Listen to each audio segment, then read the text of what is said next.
هو أحد أعظم المعجزات البيولوجية في الطبيعة. يبدأ الأمر تماماً كبداية أي حياة أخرى. حيوان منوي واحد يلتقي ببيضة واحدة، ويلتحم DNA كل منهما ليكون 46 كروموسوماً، ثم تتكون خلية مخصبة واحدة، الزيغوت، تحمل كامل المخطط الوراثي لبناء إنسان. لكن بعد ذلك يحدث شيء مذهل. هذا التجمع الصغير من الخلايا التي تنقسم بسرعة ينشق فجأة إلى مجموعتين منفصلتين تماماً، وكل مجموعة تحمل النسخة ذاتها من الشيفرة الجينية، وكأن الزيغوت قام بنسخ نفسه لينشئ جنينين بدلاً من جنين واحد كما كان متوقعاً. والغريب أن العلماء حتى اليوم لا يعرفون السبب. لا مفتاح جيني، لا إشارة، لا نمط يمكن توقعه، فقط لحظة مجهرية تقرر فيها الحياة أن تتضاعف. لذلك عندما ترى توأمين متطابقين يسيران جنباً إلى جنب، تذكر أنك لا تنظر فقط إلى شقيقين، بل تشاهد إحدى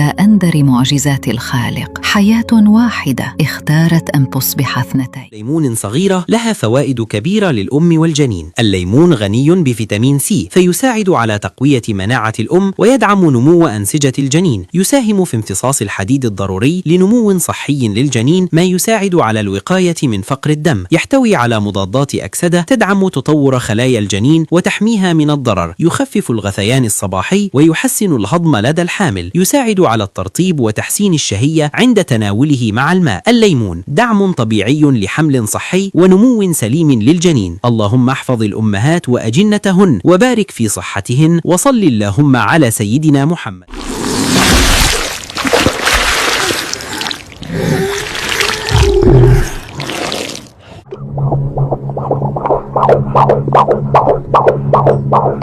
Bye.